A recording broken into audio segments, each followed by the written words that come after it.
Hey everyone, welcome to my channel. I am James and I am a wedding photographer and videographer based near London in England. I mainly shoot with Nikon. I currently own a Nikon Z6 and a Nikon Z5. I'm filming this video on my Z6 with my 24mm 1.8S, but I have decided to crop it in a bit. I just found the 24mm slightly too wide to film myself in video. I don't know, it just felt a bit strange, so I've just cropped in a little bit. Okay, so today's video is all about bounce flash. Why I love bounce flash, what even is bounce flash, everything about bounce flash. Okay, so my approach as a wedding photographer, I don't necessarily like flash that much, so I only tend to use it in the evening receptions, just where there's dancing and things like that. For this video, I'm going to be talking purely about bounce flash. Hey, sorry, 1 second. If you could please give me a like and a subscribe, that'd be bloody brilliant. So my mum stops telling me off for getting this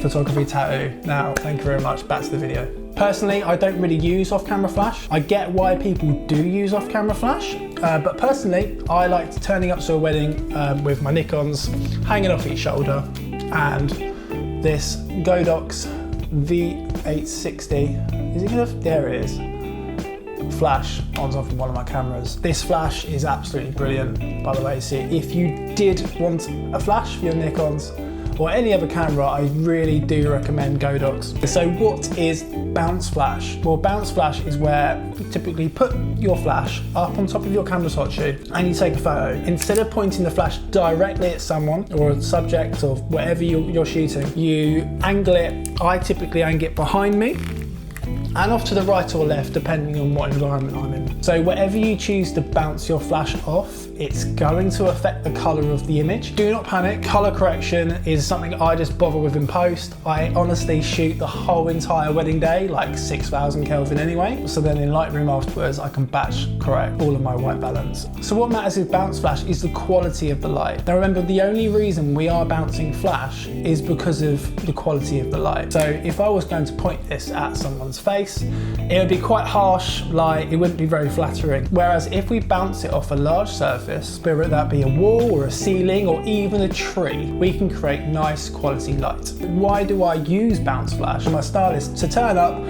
float about and take thousands of photos, capture everyone having a good time. And personally, I found, setting up flashes and stands and stuff to be a bit tedious, and I was always leaving things at venues and just ended up worrying about things. And because I don't typically I don't ever have an assistant, it's just me on a wedding day, I find it just adds stress.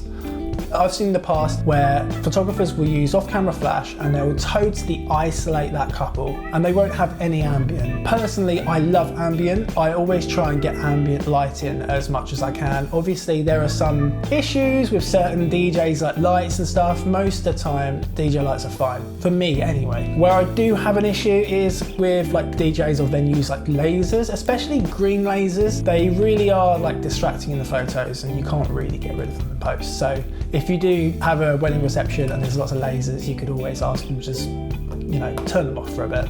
Okay, so equipment for bounce flash, all you need is a camera, preferably one you can set manual settings on, and also a flash, but we've got that covered already, haven't we?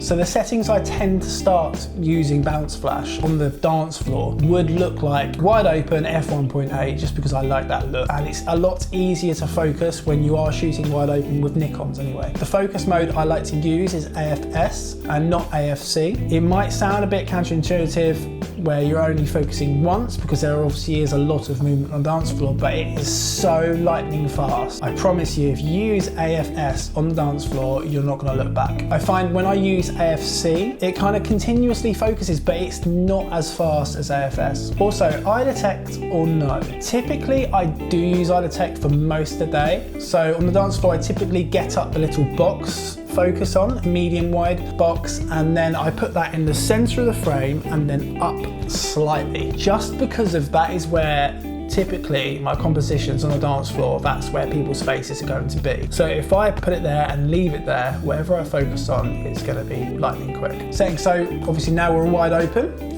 Shutter speed, I tend to just put it on 1/200th of a second. That is my flash sync speed, I do believe. So that is just why I leave it on 1/200th of a second, f1.8. Now ISO, for this part, I turn my flash off. Now I can see on the back of my camera exactly what my ambient exposure is. What I do recommend is going into the settings, and it's either D8 or D9 on your Nikon camera, and you can turn on or off apply settings to live view. I like to have apply settings to live view on while I am sorting this out, just so I can actually see the ambient as I'm changing the ISO. Typically I do start at about ISO 400 to ISO 800. It depends how much light and how many like disco lights and things there are at the reception. Okay, so once you've sorted out your settings, you're going to want to pop your flash on top of your camera. So I normally start at like 1/16 or 132 power, or just increase and decrease, seeing as, you know, what I need really. So a couple of examples here. You can see where the flash is fired, and then in the next image the flash hasn't fired because it hasn't recharged fast enough. That helps you see the ambient I've dialed in. Because if I've dialed in that ambient, then the flash looks really nice and like natural. My next example, this was at a wedding reception. There wasn't that much light outside. It was a bit of a struggle at first for how am I going to light this, but then I realised that there was this massive umbrella above them, and the colour of it was like purple or red or something like that, but it was quite strong light. So I bounced my flash up into the umbrella, and the light came down onto their skin, and their skin tones look so red and blotchy and horrible. But obviously put it into Lightroom, you can correct the white balance. All what matters is the quality of the light. The quality of the light is the main thing. The color of the light, don't even worry about it. I've actually started shooting in just pure monochrome. Might sound a bit weird, but as long as you're shooting raw, you'll see monochrome on the back of your camera. There'll be no distractions from different colors and things like that. Once you put it into Lightroom, it'll, you know, be color again. Okay, so sometimes I've bounced off trees outside, and that might sound mental, but it was quite mental, but there was no walls around, it was just, you know, a tree. I ended up having my flash power at 1/1 power. If you can't get the exposure you want, you always increase your ISO. Do not be afraid to increase your ISO. Okay, so wrapping up, bounce flash is where you bounce light off something bigger than the subject, and that will create good quality light. No matter what the color of the light is, we can fix it in Lightroom. Thank you very much for watching this video. My next video will be all about how I color correct my images, and we will be tackling white balance and some really tricky situations and venues with orange lights and things like that. And I also including a link down below to my preset, which is available for free on my website. So if you want to check that out, that'd be fantastic.